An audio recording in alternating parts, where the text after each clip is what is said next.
Halo, selamat sore semuanya. Ya, puji syukur sama Tuhan, kita semua bisa menikmati sunset yang bagus ini ya.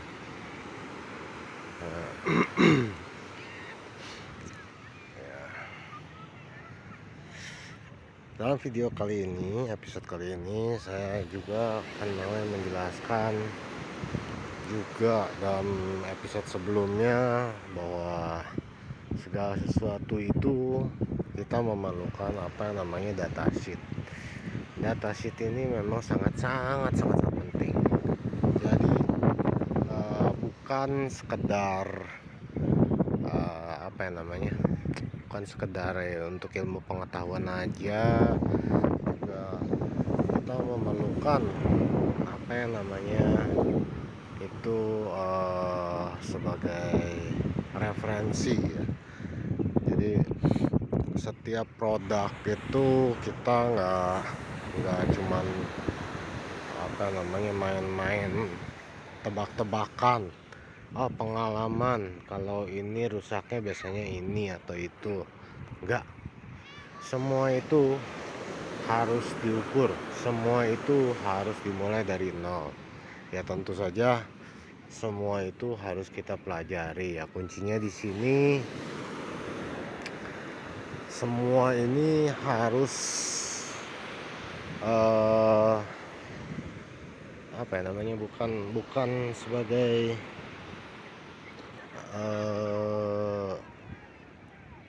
sebagai ini ya, namanya apa ya namanya, sebagai satu bukti ilmiahnya gitu. Jadi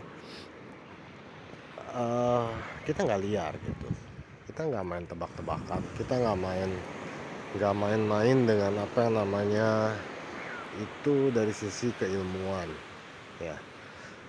Jadi selain pembahasan tentang dasar elektronik, apa aja yang mesti kita pelajari, apa aja yang mesti kita ketahui gitu sebelumnya ya, memang tentu saja ada. Jadi mungkin banyak gitu ya yang mengajarkan tentang skill-skill, tentang menyoder, tentang ngeblower atau apa, tapi itu cuma skill yang untuk bisa dipelajari aja. Nah, tapi bukan berarti semua itu sulit untuk dipelajari. Oh enggak, sama sekali enggak. Semua itu bisa dengan mudah kita pelajari ya, buktinya saya gitu kan. Nah, sebagai FEI saya juga bukan lulusan elektro atau lulusan sarjana, tapi saya mengikuti sistem basis edukasi yang sebenarnya dengan sistem kurikulum. Namun ya memang saya mengambil yang bagian positifnya.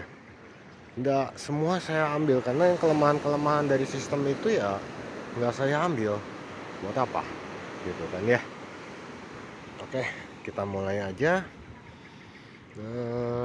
Ini ya mungkin ada sebagian yang agak-agak membosankan gitu ya.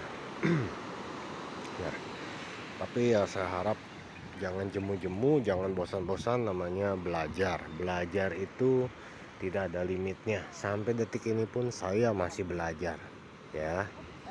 Jadi nggak ada judulnya namanya master, nggak ada. Yang ada tuh mereka lebih dulu aja, itu aja ya. Atau mereka yang mungkin dikasih karunia duluan dapat. Nah, semua itu bisa dipelajari. Semua itu bukan sesuatu yang wah banget gitu ya. Oke, sekarang kita akan belajar tentang bagaimana kita memanfaatkan I/O tersebut untuk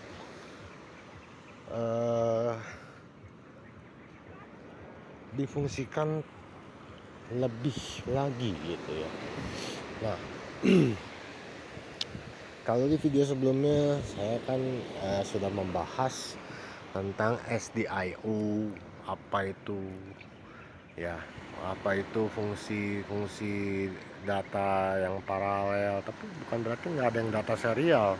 Oh, ada yang data serial. Nah, contohnya kita ambil dari datasheetnya S905X2 atau X3, itu sama persis dari sisi hardware, dari sisi segalanya, hanya bedanya dikit aja, hanya bedanya sedikit aja.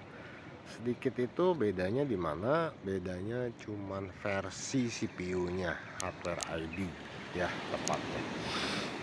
Oke, aduh, maaf sekali kalau ada gangguan seperti itu. Nah, kita mulai dari atas seperti biasa ya, membahas tentang ini. Nah, ini ada blok diagramnya ya. Blok diagram ini sangat penting sekali. Jadi di sini kita tahu cara kerja mana dulu yang bekerja duluan. Dari sini aja kita bisa tahu ini bagian CPU-nya aja, kolom-kolomnya jelas sekali ya. Dan ini ada kolom GPU-nya, ada Trazone Security, ini yang disebut dengan BL1 atau eFuse atau bahasanya primary bootloader, atau ada lain-lain sebagainya gitu ya. Aduh, maaf sekali itu terlalu mengganggu. Nah, di sini ada, lihat ada speknya, dan di sini ada fitur-fiturnya ya kan. Nah, sini ya. Oke. Sekarang kita mulai aja. Nah, ini kelebihan dari Amlogic ini. Dia itu sudah ada GPU yang support crypto engine ya. Makanya kenapa dia punya kualitas lebih bagus. No, Dolby Vision dan lain sebagainya. Ini saya matikan dulu aja ya, saya bikin airplane mode supaya tidak ada gangguan-gangguan iklan dan lain sebagainya. Oke. Nah, di sini yang harus kita ketahui ya, terutama ini saya gambaran singkat aja sebetulnya ya, yang perlu kita ketahui, kita pegang itu adalah paling pertama tentunya adalah dari pin ini lokasi kaki-kaki yang nyambung kemana ya. Nah, di sini juga saya mulai, di sini banyak sekali ya. Ini saya nggak akan dari pin ini saya nggak akan ini kan dia cuman menjelaskan bahwa pin ini fungsinya buat kayak model BA37 untuk GPIO X pin yang kedua ya. Nah, kita mulai dari deskripsi pinnya aja. Kita lewat aja ya. Di sini kita lewat aja. Nanti saya jelasin di bawah ini karena ada fungsinya GPIO. Karena ini saya sebetulnya udah membahas di sebelumnya ya. Di GPIO ini. Jadi General Purpose IO itu difungsikan untuk berbagai macam, tapi harus sesuai dengan SOC. Ini kayak manual book gitu loh. Nah, terus ada lagi namanya SAR ADC. Nah, ini juga penting sekali ini untuk analog ya. Nanti kita ini ya, nanti kita bahas. Nah, ini kita lewat dulu. Di sini untuk keterangannya. Nah, ini nih, coba perhatikan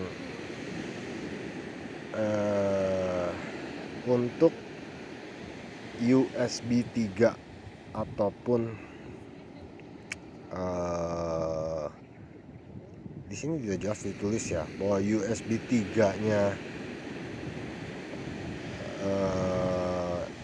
jalur di SOC ini dia itu nyatu dengan PCIe. Jadi kita bisa mau jadi PCIe mode atau USB 3 mode. Ini ada ketentuannya di sini. Ya.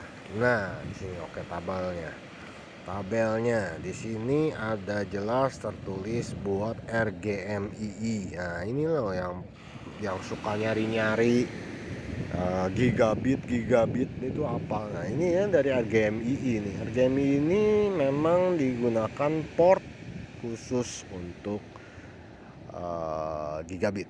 Nah ya, ini I/O khusus untuk gigabit. Nah di sini juga dia bisa fungsi sebagai TS. TS ini apa sih? TS ini touchscreen gitu loh. Nah ini bisa difungsikan sebagai touchscreen juga buat datanya. Ada data input ya kan, bisa sampai 8 bit ya, 0 sampai 7 ya. Nah, ada clocknya juga, ada fail, ada validasinya ya.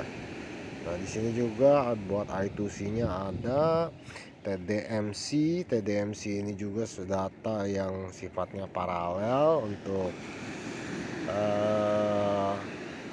biasanya I2S ya, gitu ya, ataupun SDIO juga bisa difungsikan sebagai SDIO juga.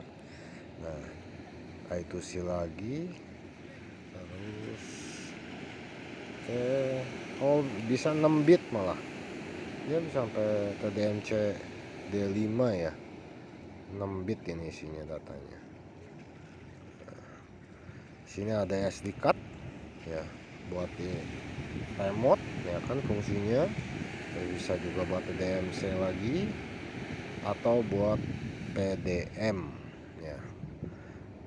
Ini banyak sekali fungsinya ya, tapi kebanyakan kita pasti lebih mengincar ini ya kan, bagian gigabit ini. Gigabit ini menarik sekali, nanti kita bahas ya. Nah ini buat LED-nya nih ya, buat indikator. Nah GPIO-A ini buat bouncing juga bisa. Ini bouncing ini untuk apa? Ini buat sinkronisasi jam terutama ya. Kadang-kadang kan kalau kita ketemu di motherboard komputer zaman dulu suka pakai apa namanya jam koin itu loh ya, jam koin itu. Nah ini untuk supaya jamnya itu bisa sesuai dengan jam waktu sekarang. Nah, ini untuk boot sama persis seperti penjelasan saya sebelumnya, ada MMCDS. Nah ini di sini nih ada boot 13 nya nih. Boot 13 ini yang perlu diperhatiin. Ini yang nyebabin dia terutama untuk V5 dan FJ ini supaya dia booting terus masuk ke dalam eMMC ya. Ini harus dipelajari juga, terutama untuk yang masih yang mau ngoprek itu. Nah terus di sini ada GPIO C. Ini card kayaknya ya. Nah, card ini ya buat SD card ya, bisa untuk JTAG juga. I2C bisa buat PDM paralel data ya, itu sebenarnya ya. SPI juga bisa. Nah, SPI ini sebenarnya serial interface. Jadi serial interface ini banyak sekali ya. Ada yang bisa digunakan untuk IC, ada yang menggunakan untuk LCD dan lain sebagainya ya. Nah di sini ada buat PCIe-nya nih. Oke, ada SDIO terusannya yang X seperti biasa. SDIO-nya sama persis ya. Buat sama ini dia juga bisa buat data Bluetooth ya. Nah ini sebagai info juga, PDM ini banyak yang dipakai di WiFi 6 ya, terutama WiFi 6 itu yang banyak yang pakai PDM itu ya. Oke, ini difungsikannya banyak sekali ya, sesuai dengan fungsinya di sini. Nah untuk HDMI juga di sini, SPI juga, remote, TDM lagi. Untuk PWM ini saya nggak akan jelaskan lagi karena udah saya jelaskan di video sebelumnya ya. Nah ini untuk episode yang belum nonton episode sebelumnya, tolong nonton aja dulu untuk penjelasannya ya. Nah ini juga always on nya. Nah ini jalur buat RAM-nya ini keren, dia udah support 39 ya, 39 pin. Nah, ini bisa ini untuk macam-macam ini berarti dia bisa untuk RAM-nya dipecah-pecah, ini dia punya masing-masing sesuai dengan tabel untuk LPDDR3, LPDDR4, DDR3, DDR4 nih. Nah, ini PCIe-nya ini dia bisa sebagai USB 3 atau sebagai PCIe. Nah, ini di sini ada dua pilihan. Nah, ini bergantung DTB-nya ya, mau difungsikan sebagai apa. Oke, DTB itu di software lah. SD card saya udah nggak bahas lagi, SDIO juga nggak bahas, clock juga udah nggak bahas, UART, TS, touchscreen ya, buat touchscreen tuh, paralel touchscreen, serial touchscreen. Di sini juga bisa. On, NOR, always on, SPI. Nah, untuk data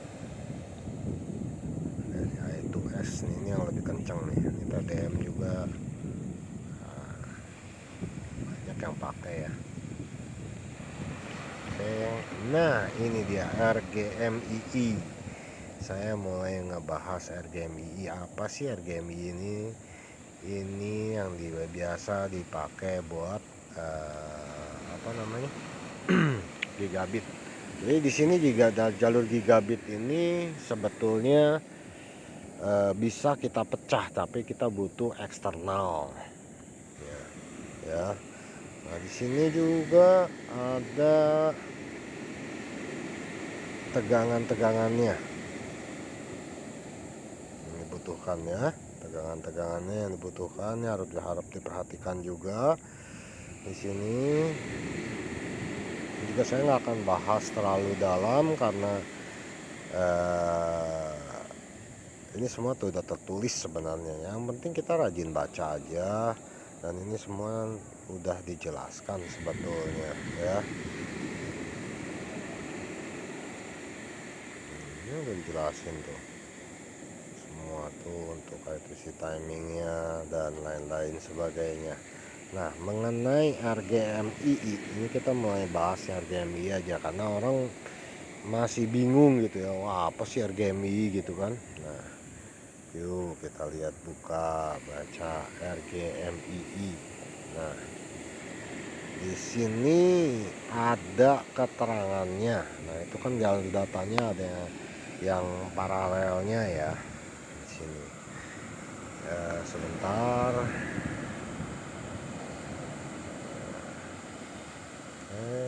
RGMII.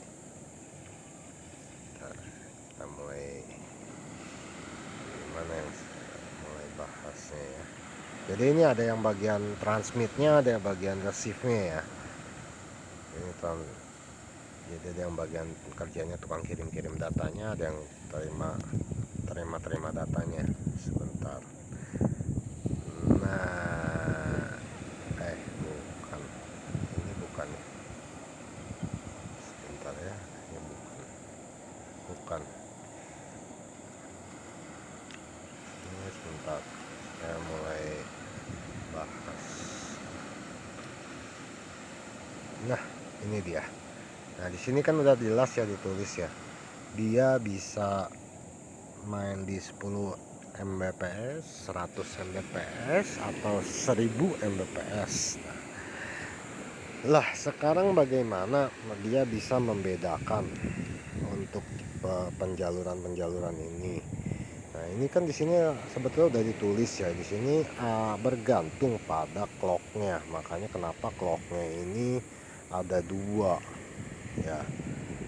Dia bisa 250 sampai 500 generate-nya. Namun yang biasa dipakai itu 25 ya. Makanya kenapa ada GPIO 25 clock output itu digunakan untuk ini juga bisa. Dia untuk high speed biasanya kalau 25 itu ya. Nah, tapi RGMII ini dia itu nggak bisa stand alone sendiri. kecuali kalau cuman buat komunikasiin antar CPU gitu ya, misalkan SoC-nya ada dua buat komunikasiin SoC dan SoC, oke, nggak masalah. Tapi kalau buat di sharing itu kita membutuhkan IC terpisah untuk merubah dia menjadi data PHY namanya ya. Nah itu kalau kita cuma dalam RGMI mode aja kita nggak akan dapet itu. Nah tapi ini RGMI ini yang masih murni, jadi udah kita bisa atur sesuka kita mau berapa speednya, bisa kita pantek mau di berapa gitu ya. Ini by hardware ya, bukannya settingan di softwarenya ya. Tentu saja memang di softwarenya juga ada. Nah ini kan makanya kan ada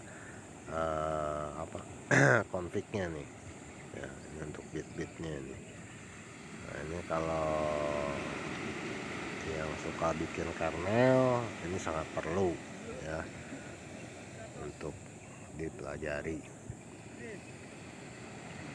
Ini nah kan di sini banyak sekali ya. Ini datanya tuh paralel ya sebenarnya. Ini ada keterangan tentang I2C. Keren ya. Sebenarnya udah lengkap ya untuk penjelasannya. Oh, bisa sampai 10 bit lagi ya. Keren banget sekali ini.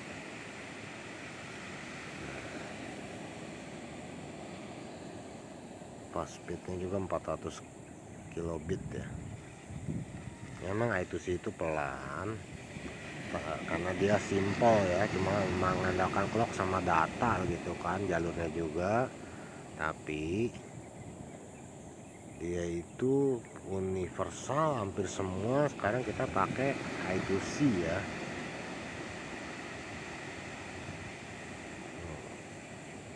Wah untuk militer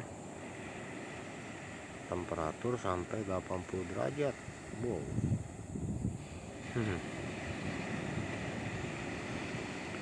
Ya itulah, kurang lebih seperti ini mungkin untuk penjelasan yang di area ini. Nah ini kan yang harus dicatat ya ini ya, masalah PCIe sama USB 3 ini. USB 3 nya memang kebetulan dia nyatu gitu, bukannya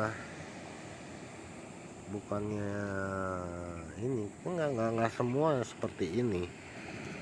Jadi dia memang SoC ini khusus, dia memang bisa untuk dua opsi. Nggak semua SoC punya dua opsi seperti ini gitu ya. Ini kerennya.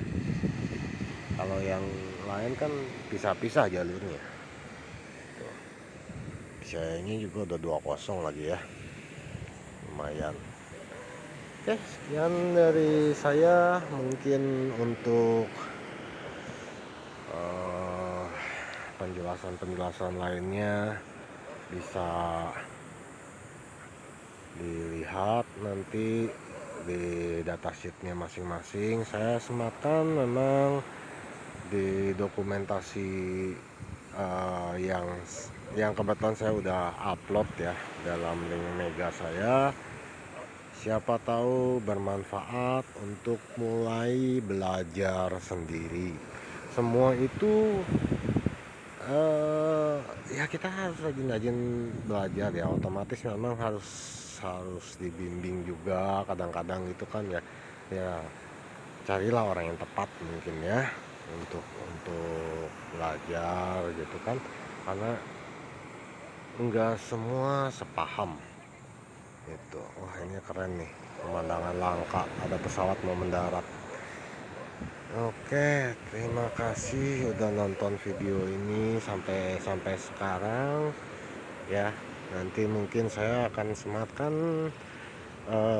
episode yang baru lagi yang lebih fresh mungkin. Wah ini keren sekali ya, bener itu kata nyanyi lagu anak-anak itu yang apa pelangi pelukismu agung gitu ya. Nah, ini Tuhan menciptakan pemandangan keren seperti ini langka sekali ya. Nah, di kejauhan sana ada kehidupan yang tadi pantai tadi ya. Saya tadi posisi ada di seberang sana ya, sekarang ada di sini supaya bisa melihat sunset lebih jelas. Oke, sekian dan terima kasih. Saksikan saya di video berikutnya. Semoga tidak jemu dengan uh, video yang lebih ke arah teori ini. Oke, makasih semuanya.